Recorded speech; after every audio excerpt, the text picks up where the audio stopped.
listened to our 2018 retrospective episode, you know that I am in recovery for an eating disorder. Part of my recovery has been looking at the situations in which case the distorted eating behavior has occurred.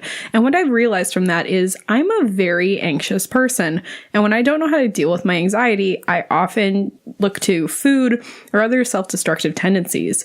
So in this new light of realizing that I'm kind of anxious and need to deal with my emotions in a better way, I've really come to terms with the fact that oftentimes I feel uneasy and I don't know what to do. So today we thought it was fitting to open up our season 3 of Coffee and Catastrophe with anxiety. This is Coffee and Catastrophe with Brent and Gabi. Oh shit, what the fuck am I gonna do? I have no idea. Fucking stupid. Oh, like, did I say it? Oh my god, I can't believe I fucking said it like that. Oh man, I'm such a fucking moron. Holy shit. Oh man, I can't fucking sleep. Wait, it's 3 a.m. now? Fuck, I gotta wake up in like 4 hours. All right, I gotta try to sleep. All right, try the breathing thing. All right, 4 square. All right, breathe in. Fuck, that's not working. Oh man, I really want to go to the store and buy that shit. Did I write that down on the list? Did I fucking write down the milk? Oh man, I just had that idea. What else did I need? Son of a bitch. I wonder what Gabi thinks about that last episode, because I said a lot of fucked up shit in there. I mean, are we still friends? I mean, we don't really text too much, but it doesn't matter, but hey, it's cool because when we see each other, everything's fine. But it's just holy shit, I just totally forgot I have to piss. Is that what your anxiety sounds like in your head? Yeah. See, mine's not really verbalized. It's just kind of a wave of feeling, and I can't really put it to words, and it's really arresting, and it's just overwhelming to the point that I can't articulate what's happening to me or what I'm feeling. I just feel horrible. For yesterday, I saw for the first time as an adult the second Harry Potter movie, Harry Potter and the Chamber of Secrets. Yes. Okay, there's this little guy in there. It's the house. His name's Dobby. House elf, yes. Yeah, that's pretty much my anxiety is Dobby. He's just I'm so stupid, and he starts bashing his head with the lamp, and he's hurting himself and shit. That's how I feel mentally, and I'm holy shit, I got a Dobby living in my head. Maybe you just need to give your anxiety goblin in your brain a sock and free it. I've tried that, and then they're no, fuck you, man. This ain't working. No, fuck you, man. I feel again, I think that the Dobby analogy is true. My anxiety is usually not about me being stupid. I do fixate on things that I've said and think that I'm going to get fired from my job, or that they'll find this podcast and think that I'm some crass moron and fire me, or that, I didn't treat a situation the right way that they wanted me to. I had over the holidays, I had a couple really bad anxious periods where I was really anxious about my body and how I look and how my clothes are fitting right now. And, I'm in this recovery and in this healing process. And instead of the go-to thought should be compassion and love for myself, but instead it's negative and worried about how I look and how people are going to think of me. And it's so exhausting too. And I was so anxious, the last week of the semester, I was behind on my grading. I had so much going on. I hadn't done my Christmas shopping.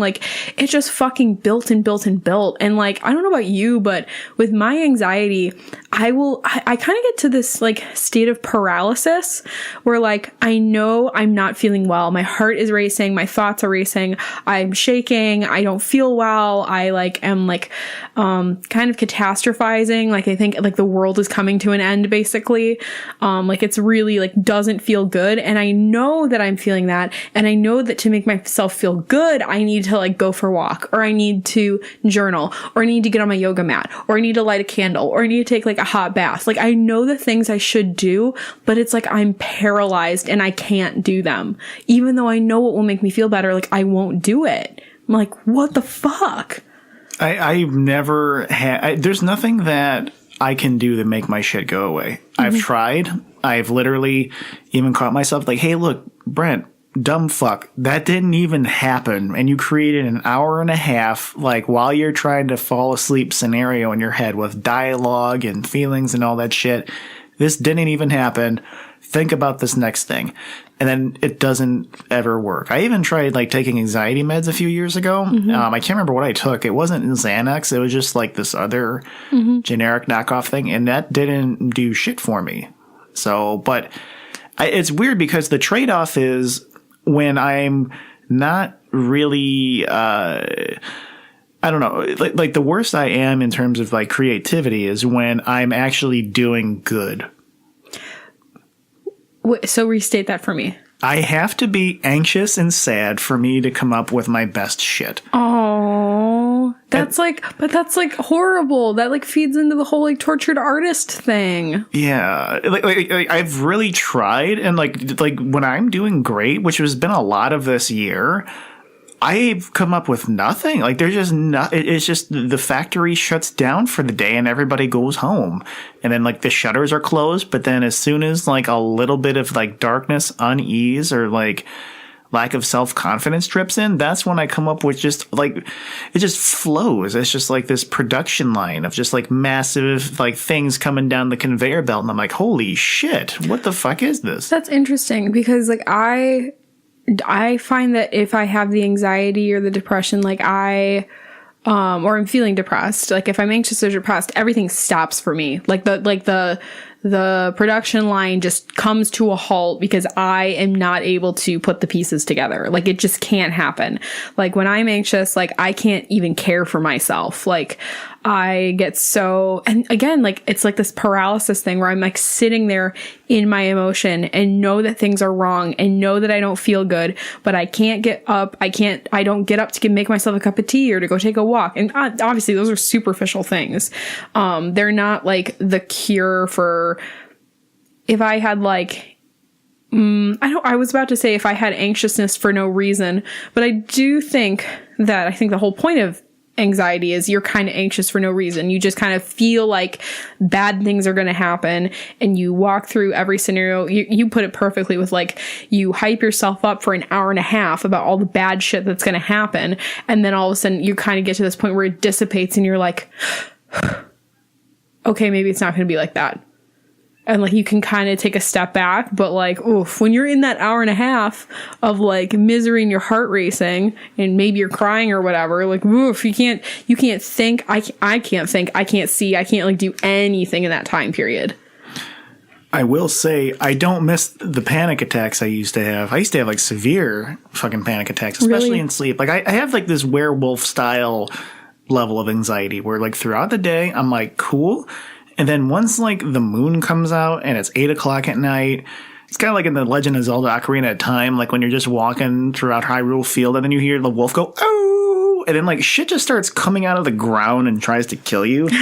Like that's what my fucking anxiety is like all the bad thoughts. And it sucks because I'm very introverted and I need that time to regulate and to process the world. And that's when like the bad thoughts like cut in line with all the other shit. Like, oh, here's the day. Here, think about this shit. And then here comes all the bad thoughts like, wait a minute, look at me first. I've been waiting here for fucking 5 hours. This is bullshit. Yeah. You're going to talk to this person. It's going to go bad. And I'm like, no, fuck. And then I take back what I said earlier. The only thing that has ever cured it is buying shit. I've never found a cure for my anxiety, and it just gets worse and worse and more miserable to deal with, to be honest. Like, I was not functioning well. Like, I even told my students at one point, I was like, your stuff's gonna be all great. I was like, I have to just apologize. Like, I'm just gonna make this big statement. Like, I'm really sorry. Your essays are not gonna be graded till, Friday by 4:00. Like, and I'm really sorry, but I'm going through a lot of personal stuff right now that I can't talk about. But I think it's just suffice to say that, like, adults have problems too. I've been suffering with some anxiousness lately, and I haven't been my best self, but I promise I'm going to get all that done for you. And I do kind of think it's important for kids to see that, like, adults in their life, like, don't have it, like, perfect, and that it almost, like, validates their struggle, because I have some students with, like, severe anxiety disorders, which I was actually going to bring up. I feel like it's kind of been a generational shift where like anxiety is now like a thing and it's actively recognized, and diagnoses are kind of through the roof for social and generalized anxiety. I mean, do you think that's actually a manifestation of like the culture? Do you think people have just accepted it more and that's why the diagnoses are like skyrocketing? Or like, what's your take on that? My take is, okay, back in the day, they actually did have a cure for anxiety that was instantaneous. It was known as JDIF, and it stood for Just Do It, Faggot. So that was the cure-all for anybody who had any sort of worry or anxiousness. You're not wrong. You're not wrong, though. Yeah, like it was literally just like toughen up, pussy. Like it was just derogatory. Like get your shit together and suck it up, buttercup. Like done. Yeah, like just do it, faggot. And then like they built like a whole generation of people just doing shit. But then they would come home and they would be absolutely miserable. Yeah, and then it would just delay it. So the JDIF just was not very effective. I think now it's a little more accepted. The image of it being portrayed as kind of superficial is starting to seep in. Like the newest episodes of South Park, there's an episode this season where Cartman reveals that he has anxiety, and then they give him this thing called the Buddha box, which is just a cardboard box that goes over his head with earmuffs on, and then there's a contraption inside the box that has his phone, so all he's doing is he's shutting off the world, and he's just on his phone. And then he uses his anxiety as an example, like as like an excuse to like get away with shit. But there's some people out there who like the anxiety is so severe they can't function properly in certain stressful situations. Yeah. So it's a very real thing. It's easy to trivialize now because anything that comes into the mainstream is at least fodder to be mocked. Yeah, no, it becomes a way to mock people and call them special snowflakes or like that they can't handle things. So I think that it's real though. I mean, I've had students who, break down crying because they can't present in front of other students or they can't talk in front of other kids. Like it's a really real thing, for those kids. Now, do I think that there is kind of a pendulum swinging where, kids hear this word anxiety and it gets misused to describe normal feelings of nervousness? Because there is a difference between nervousness and anxiety, right? Yes. I can be nervous to present. Like, example, when I presented at the National English Teachers Conference, like, I had butterflies. I was nervous because it was a big, high-pressure situation. But that's very different than anxiety, which is this almost like this general ill feeling that you can't 100%, for me at least, it's this feeling you can't place. You just feel unease and kind of terrified and you want to find someplace safe, but you don't know what or where that is, if it exists. And I think the only thing that I've ever been able to do to like stop myself is I try to take a nap and just like calm myself down and like hit the reset button.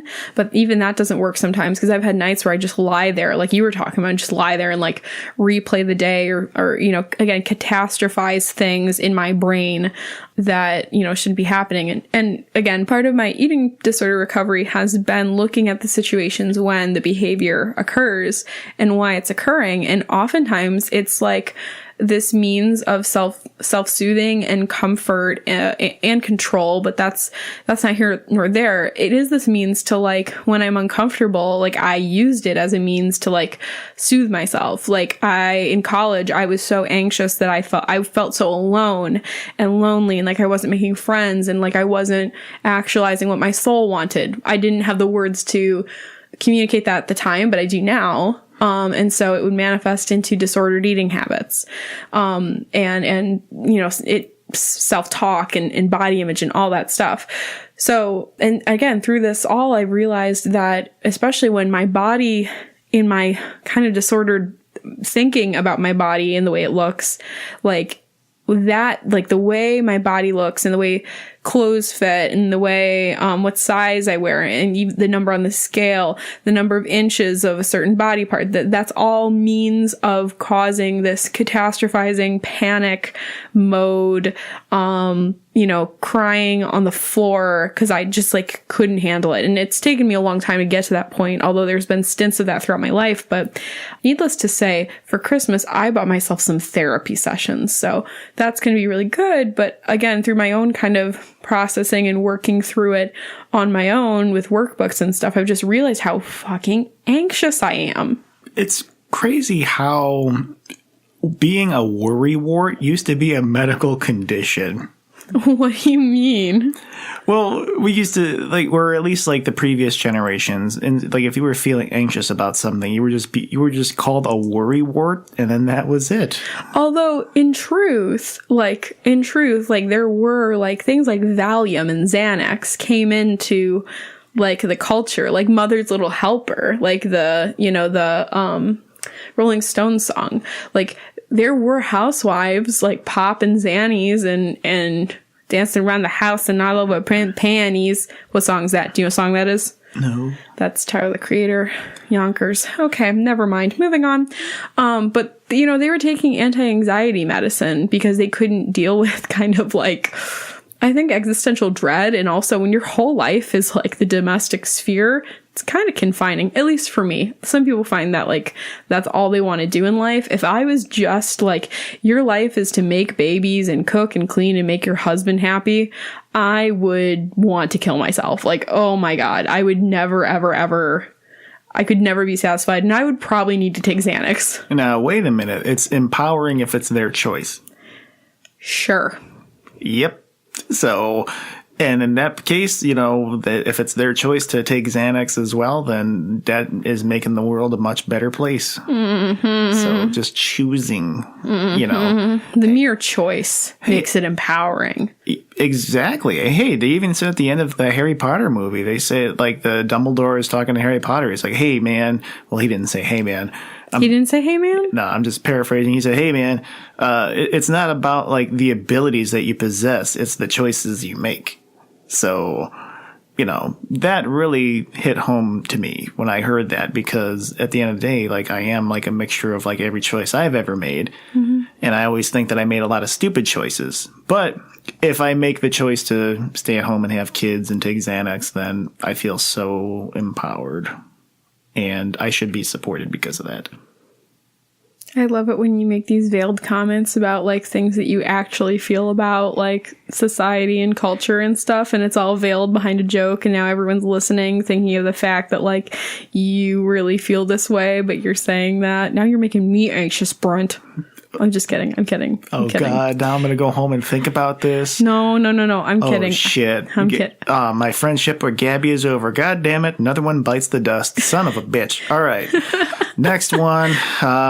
Anybody out there listening and we're friends and you heard this podcast, Gabi and I are no longer friends. Yeah, we are. It's fine. It's fine. I promise. It was a joke. You say that. You say that, but your eyes want to shoot me in all of my balls right now with a gun.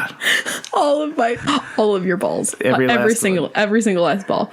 No, I do think it's funny when you say that, because I know you not in front of the microphone, and you'll say shit that's like funny and like how you really feel, and like I don't know if you want to talk about your feminism here, but it's I see you. I see through you. I see through the veils. I see you. I don't really have any like feminism to speak of. I've really come to a lot of different points of view throughout the past few years, and a lot of it's changed drastically. Only because when I've seen those ideas be implemented by other people, then I really started to see, a pattern, and I've just become really, I've kind of lost faith within that pattern. Now, in regards to that, I think. I guess the problem that I have with certain ideas is the same problem I have with anxiety, as long as it's not something that's a fashion statement, Mm-hmm. So like what Cartman was saying, like, I have anxiety, I cannot do this. Like he was wearing that, to like. Well, and a lot of people, I think that stereotype comes from like, there are people who have done that. I don't know if that's the norm, but like, I've seen that before, where like a kid wants to like cry anxiety to get out of something. And like, again, like, I mean, a kid is just using the faculties and the tools that we give them. Like kids are products of their environment and the situation. They might be using the language of anxiety because they think that that's the way that they can get this or get that. I have a coworker who believes that she has several students who, I mean, in truth, she does have 2 students who had to be hospitalized because of mental health stuff. But apparently in her perspective, once these other 2 to 3 kids saw that, they then went to their counselors and said stuff about, they had this feeling and that feeling, and they didn't have to do they didn't want to do the final because they had anxiety and depression and blah, blah, blah. And, you know, that's a really real thing. Like, we as teachers are like seeing and facing now, in addition to vaping in the bathroom, which is the other bane of all teachers' existences. But in addition to that, this whole thing of like social anxiety. And because here's the thing, like, I don't think there's a lot of people in this world that like getting up and speaking in front of people. But at the same time, like, don't you grow a lot and learn from that? It's kind of like if you say you have social anxiety or you have generalized anxiety and that's the end of the conversation, what are we doing to serve you, to like help you learn or to grow from that? Because, or like, what are we doing to like give you the tools to like, you know, contain your anxiety and allow you to still grow and do what you need to do to be successful in a class? Like, I don't know. Yeah, it makes a lot of sense. I think what I've done to cope with it is to develop this method of self-sabotage, because I've always, well, at least now in my life, I feel I've had other people say to me, like at work, like, yeah, you're a real people person. And I'm like, what?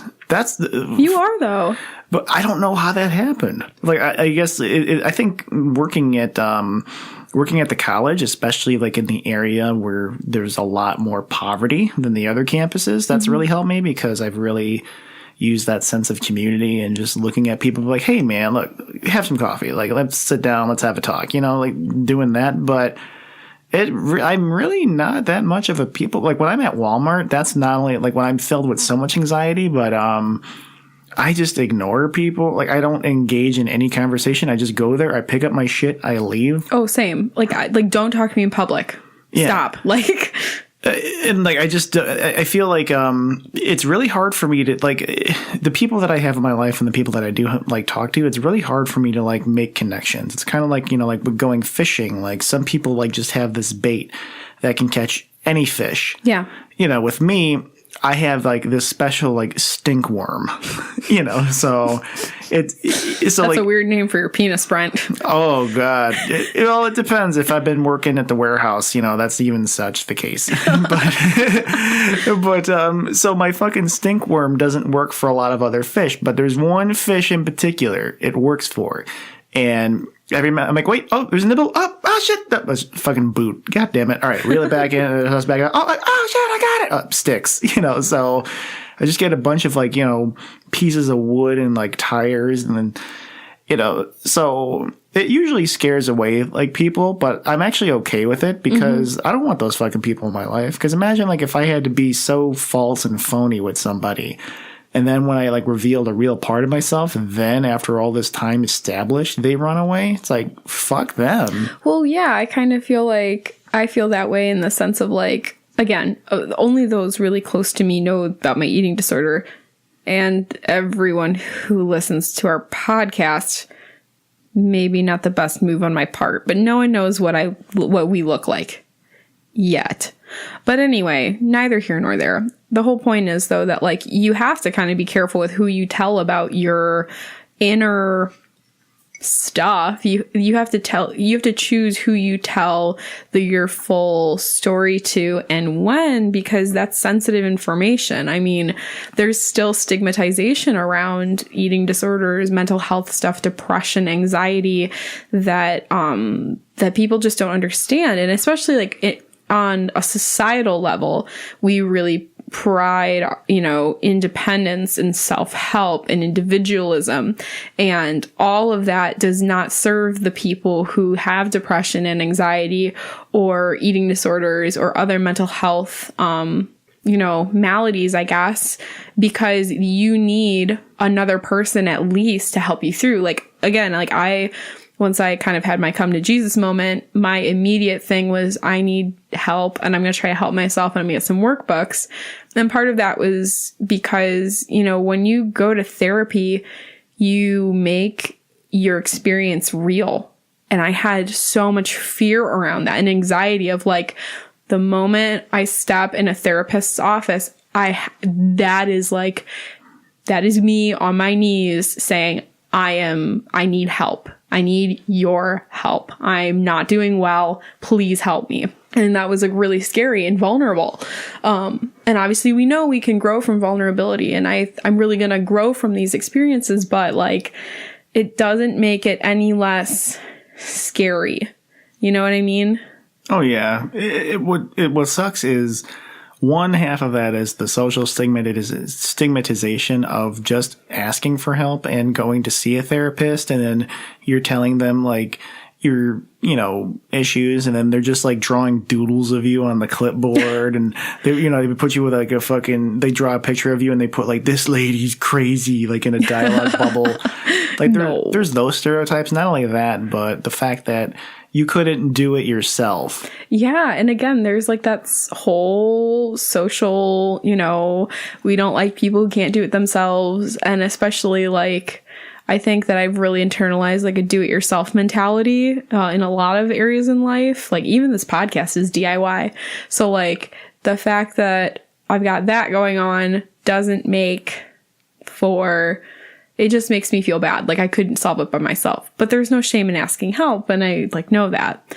The crazy thing is too, so because my disordered eating habits and my eating disorder kind of were like these self-soothing things, I feel like in a lot of ways I'm feeling my feelings for the first time in 7 to 8 years. Cause like when something happens that doesn't feel good, I don't immediately try to control the situation by numbing myself or by controlling and restricting things to make me feel like I have a handle on things. And so in a lot of ways, I feel like I'm feeling stressors for the first time and I don't know how to deal with them. And it's almost like hearing sound for the first time, and it all just is deafening. There's no,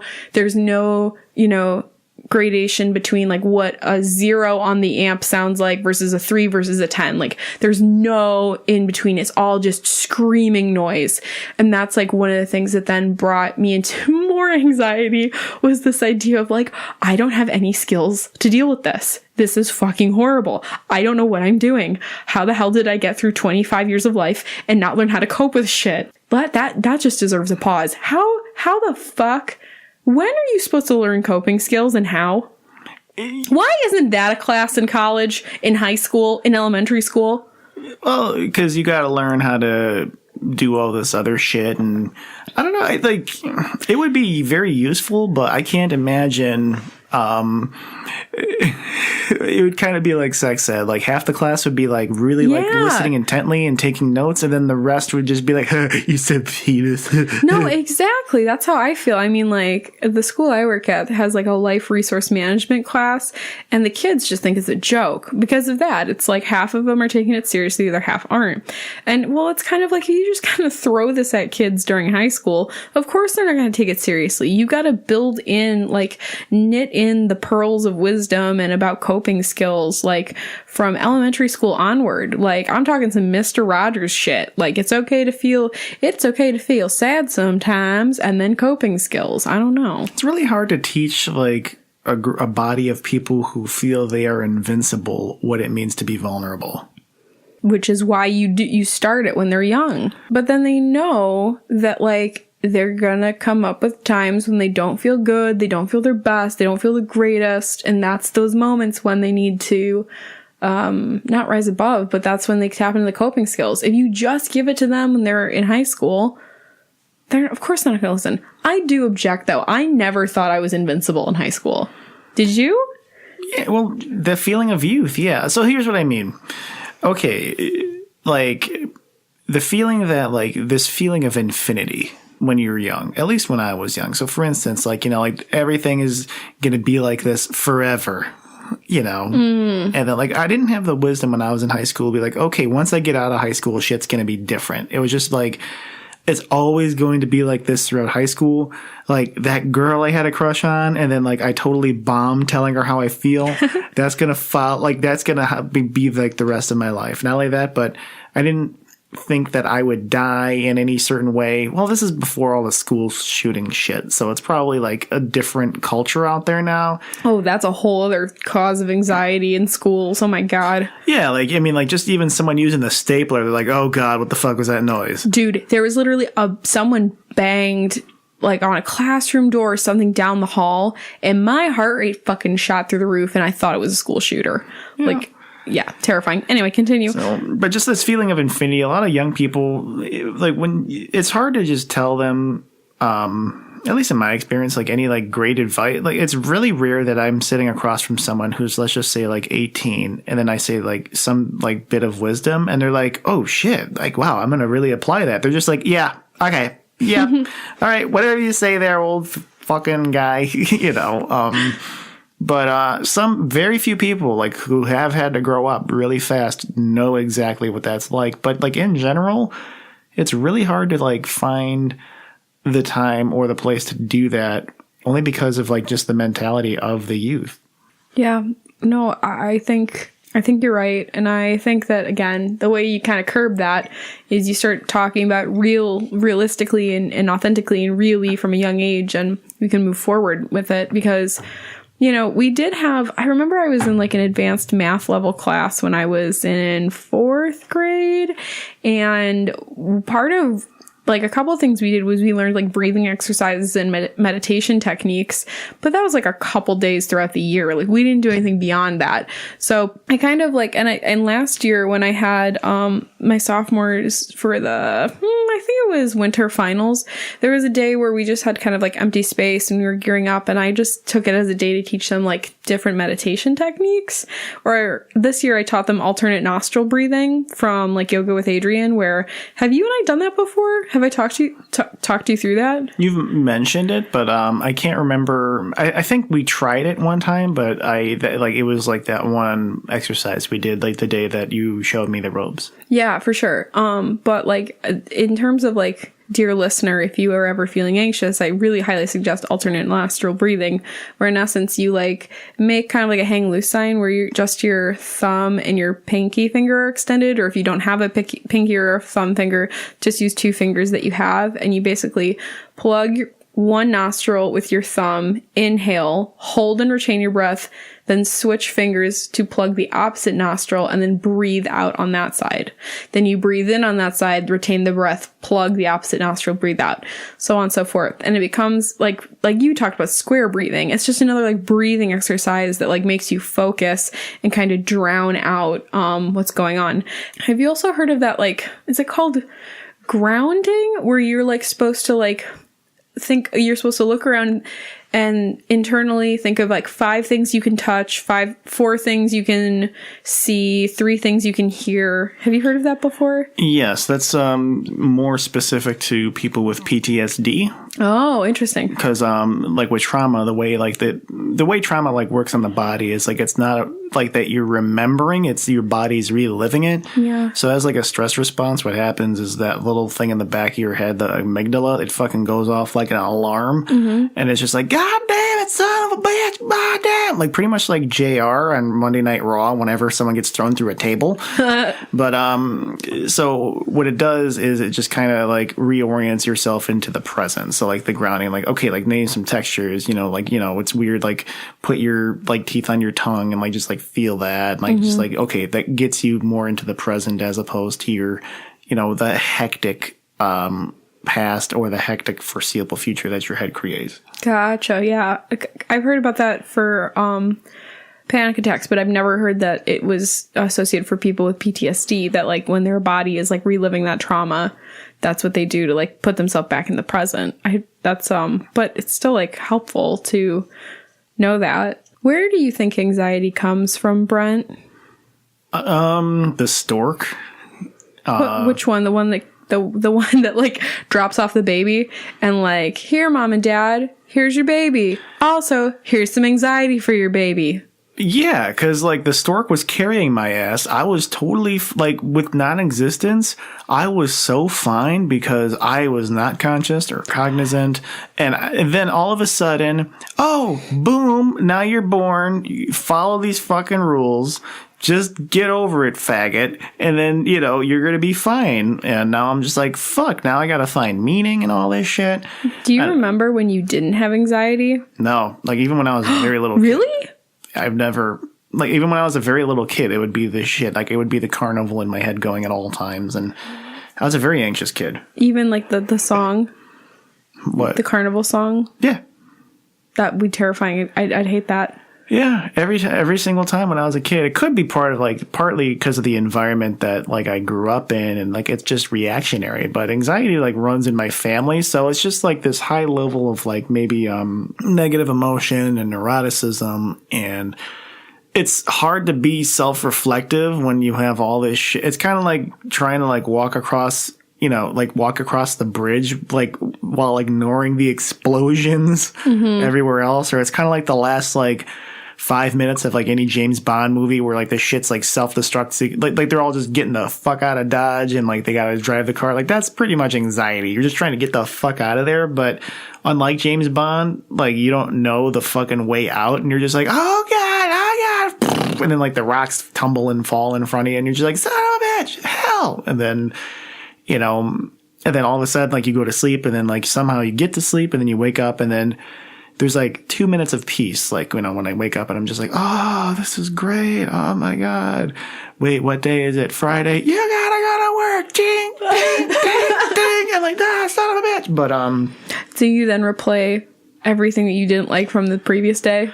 Yeah, most of the time. Don't do that. It'll make you upset every day. I think the phone, like, just like when I started like using my cell phone, I like got a lot more anxiety. Like, I have social media in terms of like keeping like the podcast active and like I use it, but for the most part, I don't really use social media like I used to. I don't keep tabs on people anymore. I'm not on, like, the only thing I really use or look at the most is Instagram. But most of the time that's just like looking at my friends' shit, and then I follow like some recipe people, and I follow some like, exercise people.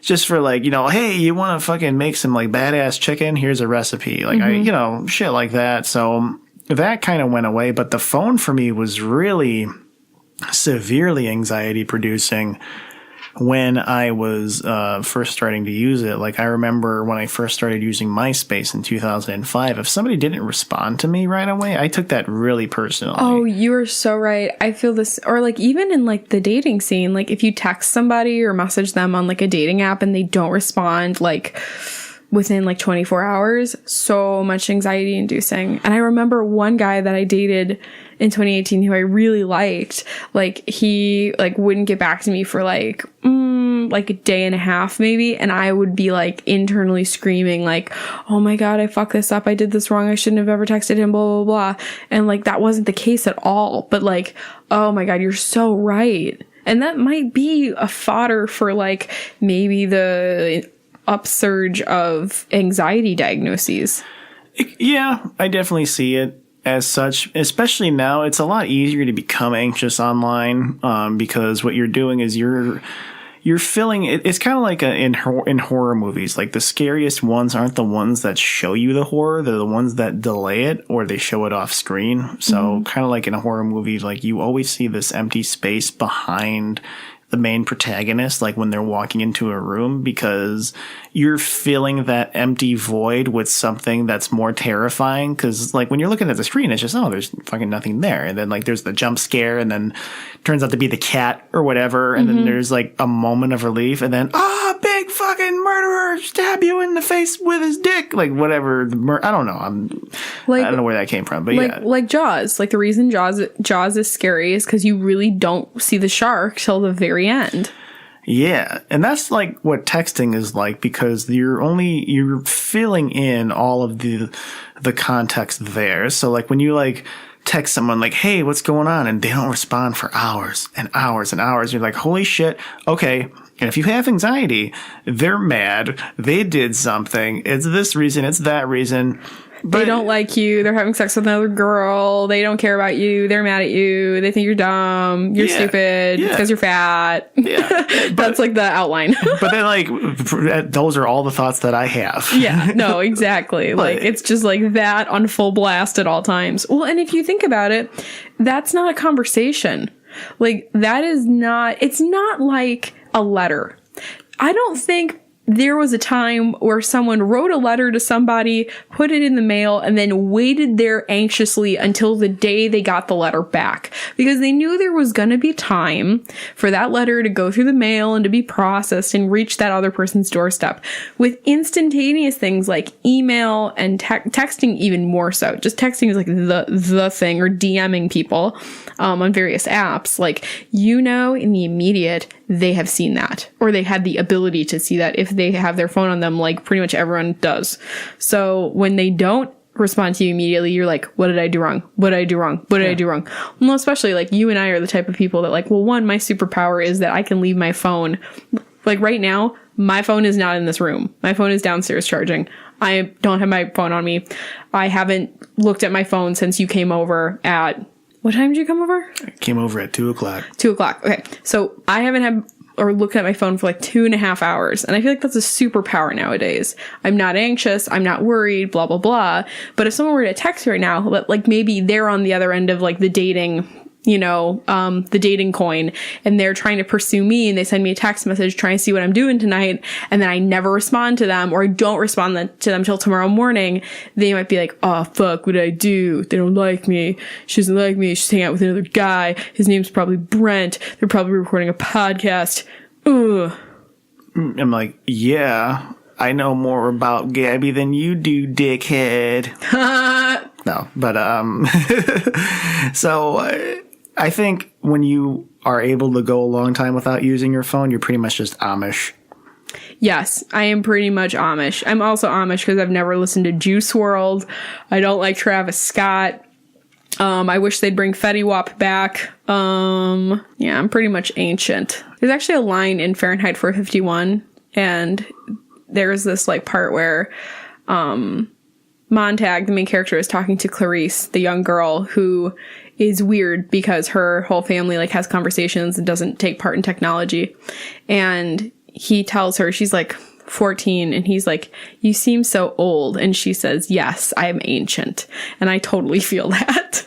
Yeah, I feel like I am with the times, especially because a lot of people don't, like, they're really surprised when I tell them how old I actually am. A lot of people think that I'm younger than I am just based on how I like behave. Interesting. Like, I got the opposite recently, but continue. So like the people, like, say, yeah, I'm 31. They're like, boy, get the fuck out of here. I thought you were at least like 25, just because like I'm like hip with the language and stuff. And I'm not blaming the technology for causing all of this anxiety. If anything, I'm using, like, I would say the technology has kind of been like, it has been like a mirror that has reflected back our values that we've been putting into it. So the fact that not, like, at the end of the day, yeah, like, we all want to have that, like, nice belonging and communication, but there's a difference between wanting that and demanding that. I totally agree. So I think, like, when people demand that time from somebody else, it sucks that they're using their anxiety as a way to freak out, but at the end of the day, if they are demanding somebody else's time only because, like, you forced an interaction with them, then you're really just being an asshole. Oh, yeah. And there was, like, I've been, like, the person who's probably, like, been too anxious and too eager to make something work with a person that I was dating, or, like, a friend or something, and, like, worked myself up, or, like, not harmed the situation or the person, but, like, maybe the way I was responding, like, so anxiously out of fear that if I didn't respond to this person in X amount of time, that they would, have this reaction, or that I need to text this person within this many days because otherwise they're going to forget about me and stuff like that. And, like, that totally has, like, I think negatively impacted situations. And now I think that since I'm, like, being alone and having me time, I have a lot of time and space to, like, reflect about that and about, like, my dating history and stuff like that. But it's interesting what you brought up, because in the past week, I've had 3 or 4 different people be surprised that I'm 25. And they're like, I knew you were in your 20s, but I thought you were older. And I'm kind of like, my joke response to them is, yeah, I've had a lot of experiences that have really hardened me. That's why I'm like this. But, like, in actuality, it's kind of true. But it's mostly, like, I think that people have this idea that 25-year-olds are, like, people that are I have a great example. Personal experience, a person I witnessed on their phone, sloppy drunk, all over their boyfriend, schmoozing on him, schmoozing on other people, drinking. I think this person was drinking like Long Island iced teas on like a Tuesday night, like sloppy drunk, like not good. And this person and I are the same age. And I'm looking at her and I'm like, this is why people don't think I'm 25, because they think 25-year-olds act like this. And that's not me. And even like, yeah, I don't know. I think it's really weird. And like, I don't want to say that like, I'm not really with it. Dude, I don't even have fucking cable. Like, I don't know slang. I don't listen to rap music. I know nothing about like current stuff. I'm like pretty weird, I guess, in that sense. I know some culture, like thank you next, but like I'm pretty like removed from it, and I don't care about Snapchat, and I don't really like social media. Instagram's kind of cool, but you know, I think that people think that, I don't know, that like I must be some weirdo if I'm a 25 and year old and I don't engage in all these behaviors. I don't party. I don't get sloppy drunk. I don't get, unless I'm anxious. No, I'm just kidding. Right. I just can't imagine you at the party, like just like getting on the table and go, woo, showing your tits and then like barfing in someone's face. Like, yeah. Just like a regular, that's not like, me. young. But I think that when people think of a 25-year-old, they think of like a girl, like they probably think of like a girl trying to be like Carrie Bradshaw, like spending their money frivolously, or like even like, you know, going through the process of getting a mortgage for, you know, a condo or whatever. And like my mom works with the people and they got back to her and like, we're so impressed with your daughter. Like she's just so great to talk to. We're so impressed by her. And I'm like, are you impressed that I'm a 25-year-old and like have my financials together? Like, I don't understand. I found it really weird. And I was kind of like, again, like, now I'm anxious because now everyone thinks I'm older than I am.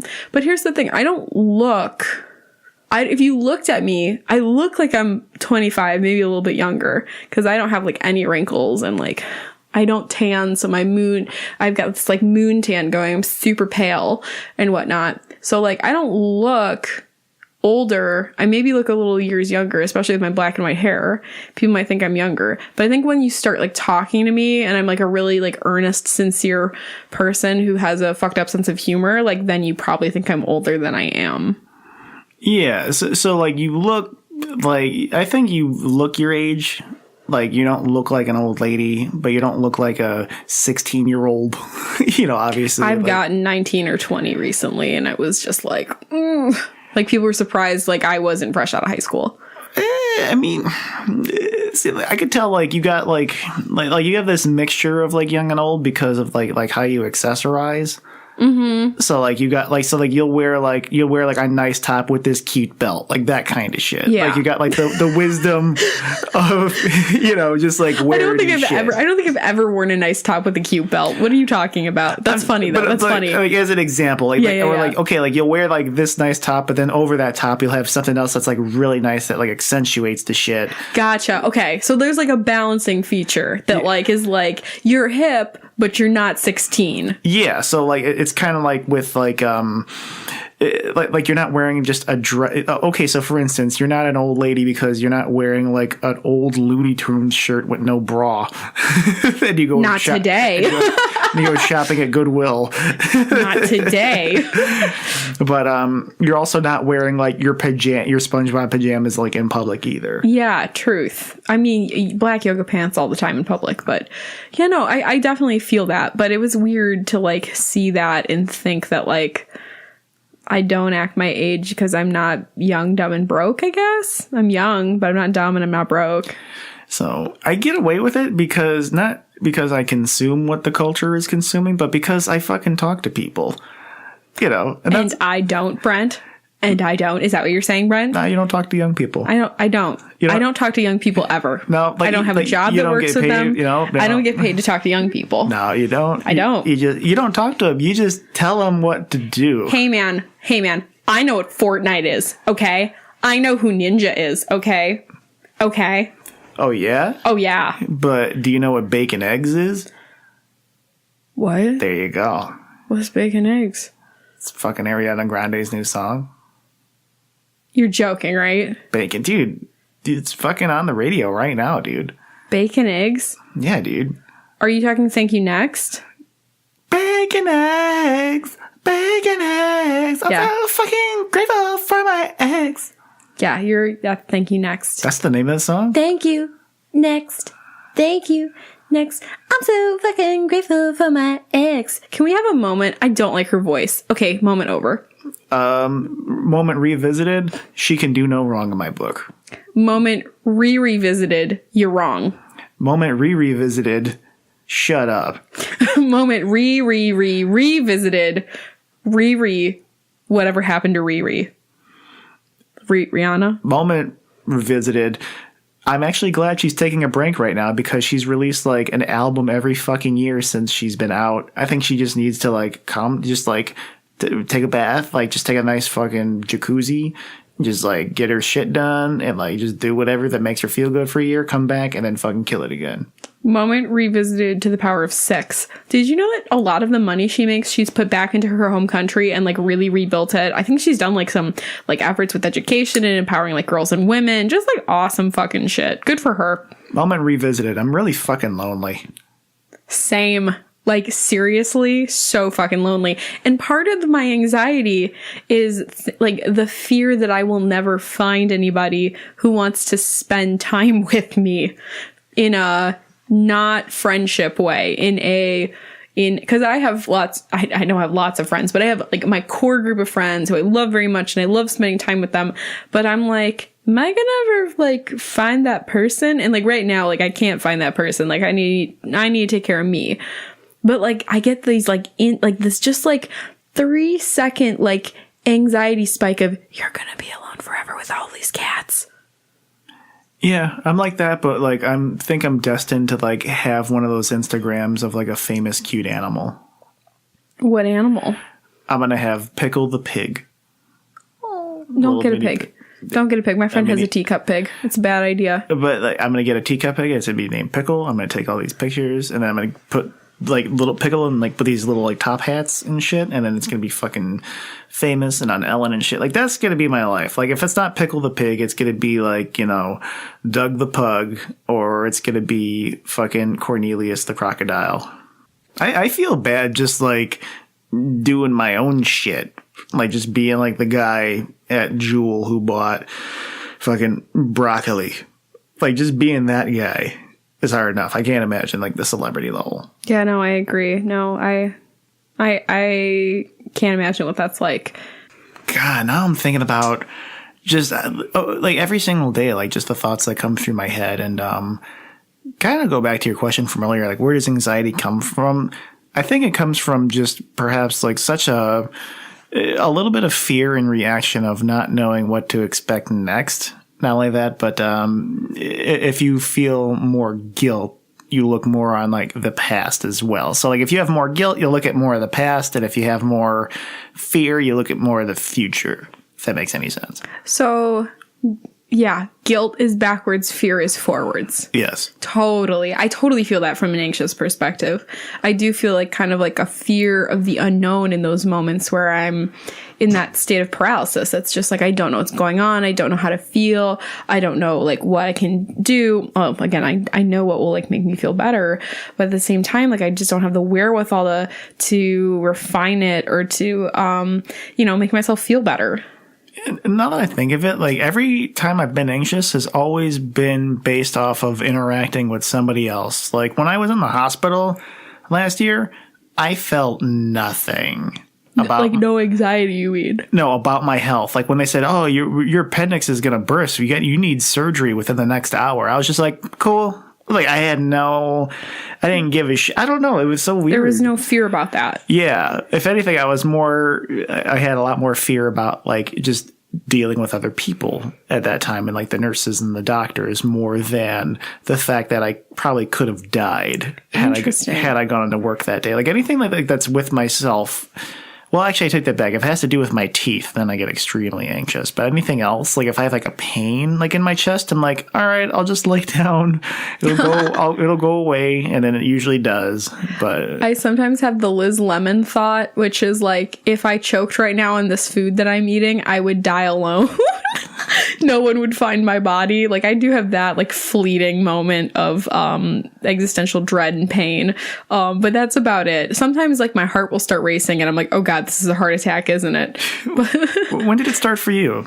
Anxiety? Yeah. Well, like I had asked you, like, oh, do you remember a time when you didn't have anxiety? I think that my anxiousness or feeling of unease probably started in around like, especially like because a lot of mine is associated with like body stuff. A lot of unease about body image started in 4th grade and then kind of spiraled, into what it is now that I'm, killing it slowly and making it not exist anymore in myself and my conscious or whatever.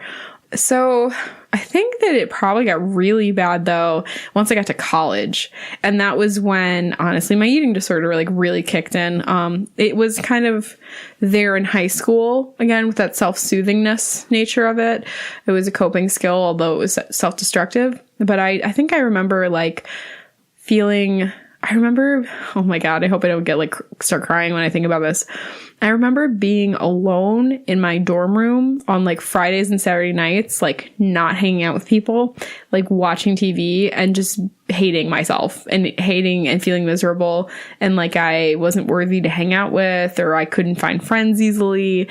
And like just sitting in that kind of despair and like sadness. And then it became like an anxiousness thing too. Like I couldn't find cool people to hang out with. I wasn't cool enough to hang out with people that I liked or was interested in the same stuff or whatever. So I think then, and then again, every time there was that feeling, I would just numb myself out and try to control it and try to control my life through disordered eating. Shit. So like, do you think, like even before that, were there just general things you were anxious about? Like if it was like, let's just say something like it had to do with like maybe time or like anything beyond like taking tests at school, like just anything else, like, or like if you had something to say to somebody. I did get really anxious and nervous about driving after I was in a car accident, but that was really it.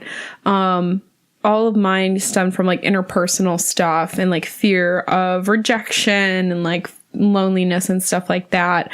I didn't really ever have a generalized, it was all stemming from like senses of loneliness. There really wasn't any generalized anxiousness stuff unless it was like about like body image. Like I do remember that I used to have like panic attacks, in the fitting room at like stores trying on clothes. That like my mom would take me shopping to buy new clothes and I would like have a panic attack because I was so afraid and anxious of how my body would look and what clothes would fit and what wouldn't.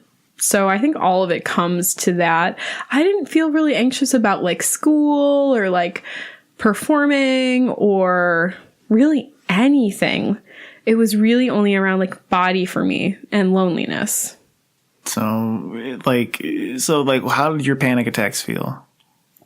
Heart racing, thoughts racing, shaking, crying for just seemingly out of nowhere. Like, not seemingly out of nowhere. Like, again, my anxiety is like, there are no words. Sometimes things will get on repeat. Something was said to me recently that like when I was in a really like a big fit of anxiety and anxiousness, like that got repeated in my brain a bunch of times. But most of the time it just feels like, imagine you are in a hallway and you're just standing there. And then at the end of the hallway, all of a sudden water crashes through like you're on the fucking Titanic and water just like bulldozes you down. That's kind of what it feels like for me. It kind of feels like drowning. Shit. Just like, yeah, it feels like drowning. I've never drowned before. Have you ever been to the ocean? Is Santa Monica Pier, is that the ocean? Yes. Have you been in the water? No. Okay.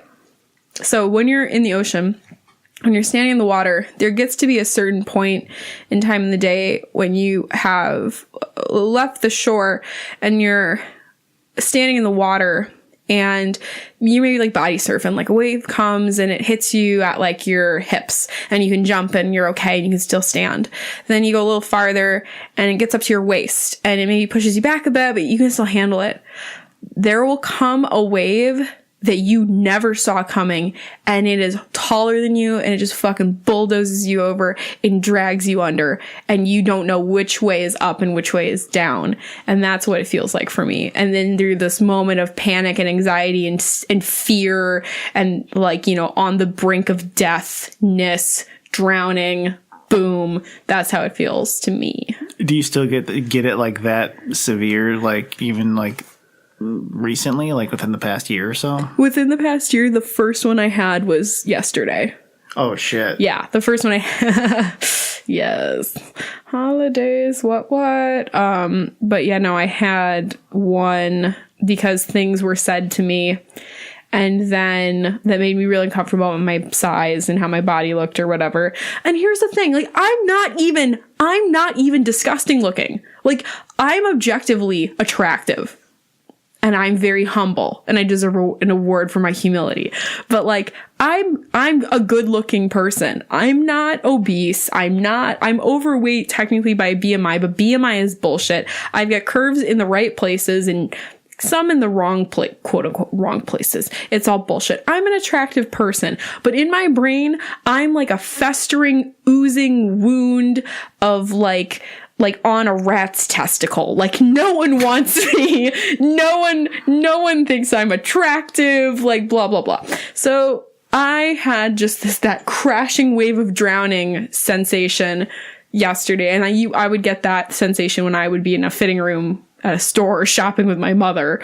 And I got that yesterday because comments were made about my size and my shape currently, which is different than any other shape I've had before. But again, still I'm objectively attractive, except when my anxiety looks at me and tells me that I am a festering, oozing wound on a rat's testicle. Is that in relation to like how other people look? Or is that just like if you're looking at yourself objectively, like just in the mirror, or is it like, are you like in those moments comparing yourself to others? In those moments internally, I'm comparing myself to people, or I'm even comparing myself to what myself looked like at X moment in time and how I don't look like that anymore. And so that's what So yeah, dude, that's Jesus. No, and yeah, you were just telling me before we started recording about that incident, but it's like, fuck yeah, that literally was yesterday. So that's God. The first one I've had in.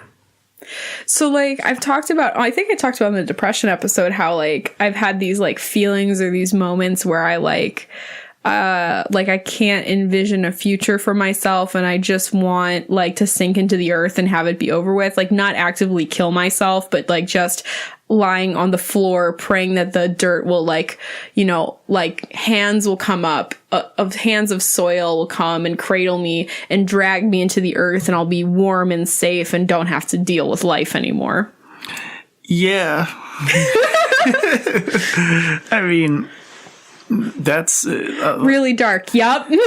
Well, no, it sounds hopeful because you said the hands cradle. Yeah. Instead of like grasping, clutching, clenching. No, it's a warm embrace where everything is safe and everything's fine. Just kidding. But again, like I'm not suicidal. Like even in those moments, I've never been suicidal. I could never envision myself taking my own life. Like ever, ever, ever. That's another point of anxiety for me is like, if I'm in a living situation with a person who like I don't agree with or is like hard to deal with, my anxiety's through the roof and I can't deal. The conflict? Yeah. It's not even like example, I've been in living situations where the people I've been in situations where the people had conflict with me and they would, you know, do things and there would be confrontation. But I've also lived with people where they just give off this general unease, anger, and I like pick up on it and I can't deal with it because I'm like, I just want my space to be like happy and mellow and warm and whatever. But like they kind of bring in this like harsh vibe that I just can't be around. It just brings me down. So yeah. That's definitely not cool to be around because trying to kind of ran out of shit. Did you run out of shit? For the moment, though. Okay. Like, do you want to like pause, make food, come back? Or what? I would say like... Or do we want to end it and then we might do an anxiety part 2 later on? I mean, what are we at now? About like 115, 120? Yeah, 115. All right. I mean, I'm okay. I mean, like, there's really not too much more I can say. I mean, like even like in like response, because I think with the anxiety shit, like that's just kind of, I don't know. Now I'm really fucking anxious. Are you really? No. But wow, that just totally, this has never happened before. Yeah, I know. Well, that's what I was saying. I was like, are we done? That's weird. This is weird. Yeah, because I went in thinking like, dude, this is fucking like 5 hours. I know. I thought I had so much to talk about for anxiety. Isn't it funny now that we are like semi-anxious that we like didn't talk about anxiety as long as you better keep this in too, like parts of this. Yeah. Like this is like anxiety at its best. Like we're sitting here across from each other going, do you have anything else to say? No, I don't. This has never happened before. What the fuck? What are we going to do? Should we stop recording? What do we do? Yeah. That's so... To be fair, we made it 2 seasons without this ever happening, which is kind of cool. Right. I think coming into it, like I had the feeling, but I was able to convey what I wanted to say, at least like on my end. And I really wanted like to hear like what you had to say, and I did. Yeah. And I'm just like... Same. Shit. So I think... Is this it? Are we really like not friends anymore? No, Brent, we're friends for at least a couple months. Oh my God, she's not. This is at least through the end of season 3. Oh my God! Wow, if we get to episode 50, dude, episode 50. What are we gonna do? I'm anxious just thinking about what could come out of your mouth between episode 36 and episode 50. See, this is why I think it's best that we just have a business relationship in terms of texting. What does that mean? Because I'm afraid of saying... Oh, no. You can't... Again, whenever you say something, I know you're joking. It's fine. Yeah. Oh my God. But yeah, so hopefully folks that you listened and you found some resonance with what we're saying and how anxiety feels for us and how it feels for you. You know, the only bit of wisdom that I'm going to end with is if it ever gets to a point where your anxiety is unmanageable to the point that you can't live your life, you can't leave your house, you can't take care of yourself, please like do something, seek help, go talk to somebody. Don't just be alone and sit with it. 'Cause that's just, you know, at least find a friend to make a podcast with about all your anxiety points. yeah, that's helped me. Same. But then also at the same time, it also really strained our friendship and ended it very horrible. Hey, you can't tell the ending of the story in the middle of it. It's to the point where if I thought I would see you in public, it would be really awkward. I would be like, oh God, Gabby's there at Maya. Oh God, I shop at Maya. Oh, did she saw me? Yes, she saw me. Now I'm walking towards the bacon. I know Gabby's not going to be, oh God, here she is. Oh, she looked at me for a sec. Oh, son of a bitch. God damn it, I really fucked this up You did not. No. Coffee and Catastrophe is going to keep swinging as long as it has arms and legs. I'll be honest with you. I kind of felt that way before. Well, not with us, but like I actually didn't go to a specific store before I came here because I picked up some food for us to eat. I didn't go to a specific store in fear of running into a person I really didn't want to run into. Dude, I literally won't go to a store that you mentioned because I'm afraid I'm going to run into somebody. But, cause like I was like originally going to be like, hey, let's me and you go to the store like across the street. And I'm like, oh my God, that person's going to be there. Oh my God. Yeah. My anxiety does manifest that way. Like when I saw that person a couple weeks ago and like the person I used to date and he was working at the place we were eating, I was like, oh my God, I thought I was safe. I thought this was going to be fine. And now you're here and now I can never come here again. This this is my life. No matter what, when you run into these people, like they're completely different people than when you left on the bad note. Well, and so are you, right? Yeah. So it's like there's really no point for anxiety. Like if I ran into these people, I would be like, I still have this like initial panic because I haven't even seen their face since I've been trying to like get past it. But I'm just and you do like the triple take where you can't even believe it's them, and you just want to stare and be like, oh my God, it's you. Yeah, and you got your chest up, shoulders back, and you're pushing the cart like you're a fucking like soccer mom, and you're going to pick up your kids from like soccer practice, and like you just like are strutting, like you're just like really happy and friendly, and like pretending to put on this like face when deep down inside you're like your brain's diarrheaing. Yeah, exactly. That's like when I saw that person, I was like, everything's fine. You're with your family. You're having a pleasant occasion. Oh my God, why the fuck are they here? What's going on? Yeah, that's going to be us in a few months. Well, this has been Coffee and Catastrophe with Brent and Gabi. Oh, God. We don't know how long it's going to be that way, because apparently our friendship in this podcast is going to randomly end in a few months. Oh, I'm a fucking idiot. Stupid fucking anxiety. For real, though, if you feel anxious, talk to somebody about it and try to help yourself. I shouldn't have said that, son of a bitch. Yeah. If you like what you hear, you can follow us on Facebook at Coffee and Catastrophe. We also have a Twitter at CCWBG. We're on iTunes, CastBox, and Stitcher for you to rate and subscribe and comment. Hey, maybe you want to leave us a review on iTunes. That'd be pretty dope. We got 2 right now from 2 different people, which was pretty awesome, but it hasn't been updated in a while. So if you like what you hear, and it would really mean a lot to us if you would leave some comments, unless they were bad feedback, in which case you're just going to cause our anxiety to spiral out of control. And we don't need any more of that. We're going to get canceled. I talked too much about the Jews. Take care and be good to each other, everybody. Bye. God damn it, Brent.